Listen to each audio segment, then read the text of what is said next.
નમસ્કાર, હું અશિતી KTV news સાથે નજર કરી આજના મહત્વના સમાચાર પર। ખેડામાંથી સમાચાર મળી આવ્યા છે। કપડવંજ નગરપાલિકામાં ₹34 લાખની કથિત ઉચાપતનો મામલો સામે આવ્યા ને 7 મહિના વીતી ગયા છતાં હજુ સુધી કોઈ કાયદેસર કાર્યવાહી ન થતા ગંભીર સવાલો ઊભા થયા છે। માર્ચ મહિનામાં ચીફ ઓફિસરની તપાસ દરમિયાન 2 કર્મચારીઓ દ્વારા રકમ બેંકમાં ન ભરાઈ હોવાના ખુલાસાઓ થયો હતો। બાદમાં નોટિસ આપવામાં આવી હતી। જો કે ઉચાપત સ્પષ્ટ હોવા છતાં પોલીસ ફરિયાદ નોંધાઈ નથી। ચીફ ઓફિસરે રકમ ભરાવી દેવામાં આવી હોવાની કબૂલાત કરી છે અને મામલો RCMA મોકલવાનું હોવામાં જણાવ્યું છે। અરજદાર દ્વારા કાયદેસરની કાર્યવાહી માટે માંગણી મક્કમ રાખવામાં આવી છે અને પાલિકા દ્વારા પગલાં ન લેવાય તો પોતે કાયદેસર કાર્યવાહી કરશે તેવી ચીમકી આપવામાં આવી છે। આ વચ્ચે ચીફ ઓફિસરની ઓફિસ બપોર સુધી બંધ રહેતા અને ફોન ન ઉઠાવતા વધુ શંકા ઘેરાઈ છે। એ સંદર્ભે આપ શું કહેવા માંગો છો? 34 લાખની ઉચાપત નગરપાલિકાના ટેક્સ વિભાગમાં લગભગ ત્રીજા મહિનામાં મને જાણ થઈ કે આ રીતે પૈસા જે છે એ નગરપાલિકાના ટેક્સ શાખામાંથી નગરપાલિકામાં પૈસા બેંકમાં નથી ભરાયા। એ જે તે પૈસા જે છે એ કર્મચારીએ પોતે પોતાની પાસે રાખ્યા હોય કે કરેલું છે। એ જાણ થતાં અમે યોગ્ય કાર્યવાહી કરેલ છે। આ બાબતે પોલીસ ફરિયાદ કરેલી? ના, પોલીસ ફરિયાદ નથી કરી। અમે પહેલાં તો અમારે પૂરતી તપાસ કરવાની હતી, એટલે જે તે કર્મચારી કેટલા ઇન્વોલ્વ છે, કોની પાસે કેટલા પૈસા છે એ રીતની જાણકારી લેવા માટે સૌપ્રથમ અમે પ્રમુખશ્રીને જાણ કરી।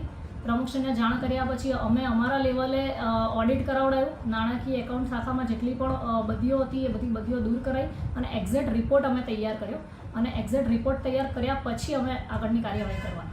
ટેક્સ વિભાગના કયા કયા કર્મચારી હતા? ટેક્સ વિભાગના 2 કર્મચારી ઇન્વોલ્વ હતા। કોણ? નામ શું છે એમનું? નામ એમનું એક કર્મચારી છે, એમનું નામ છે હુસૈનીભાઈ અને એક છે ફારૂકભાઈ। જો કે ફારૂકભાઈ કેશિયરમાં હતા। આ જે બાબતે ફરિયાદીએ જે આપને વારંવાર ફરિયાદ કરેલી છે એ બાબતે શું કહેવા માંગો છો? મારી પાસે મેં પ્રોસેસ કરેલી છે। અમે હવે જે તે વખતે એ લોકોને નોટિસ આપેલી છે, એ લોકોની પાસેથી પૈસા એ કરેલા છે, એ લોકોએ પૈસા ભરી દીધેલા છે, એ બધી જ પ્રકારે પ્રોસેસ કરેલી છે। નગરપાલિકામાં પૈસા પરત કરાવડાયા છે। અત્યારે મામલો કેટલે પહોંચેલો છે? અત્યારે અમે પૈસા ભરી દીધા છે નગરપાલિકામાં એમણે, પરંતુ અત્યારે અમે એમની સ્થળ તપાસ કરી અને અત્યારે RCM કચેરી ખાતે પ્રકરણ ચાલી રહ્યું છે। કેટલા સમયથી આ પ્રોસેસ ચાલી રહી છે? લગભગ 7 મહિનાથી ચાલતી હશે। રાજેશ પંચાલ, સામાજિક કાર્યકર, કપડવંજ તાલુકાનો રહેવાસી। રાજેશભાઈ, અત્યારે કપડવંજ નગરપાલિકામાં ઊભા છો, શું કહેવા માંગો છો અને શું ઘટના છે? કપડવંજ નગર સેવા સદનમાં 1 વર્ષ પહેલાં 34 લાખની ઉચાપત થઈ હતી એકાઉન્ટ વિભાગ અને ટેક્સ વિભાગની અંદર।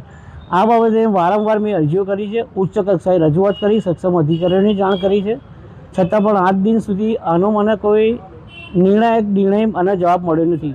તો આ બાબતે મને સંતોષકારક જવાબ મળ્યો અને જે પ્રજાના ટેક્સના પૈસા છે એ જમા થાય અને કાયદેસરની આગળની કાર્યવાહી થાય। આ લોકોમાં જે ચર્ચા છે કે કયા કર્મચારીઓએ આજે ટેક્સ ચોરી કરેલી એ બાબતની મને કોઈ ખ્યાલ નથી, પણ ઉચાપત થઈ છે એ 100% સાચી વાત છે। કયા વર્ષમાં ઉચાપત થઈ છે? 2000 આમ તો આ પહેલેથી ચાલતું આવતું હતું, પણ આ વર્ષે આ પ્રકરણ બહાર આવ્યું છે। તમે કપડવંજ નગરપાલિકામાં ચીફ ઓફિસરને કેટલી વાર રજૂઆત કરી? આ બાબતની મેં અરજી આપેલી અને અરજી બાબતે મેં રજૂઆત કરી હતી, પછી આ સક્ષમ અધિકારી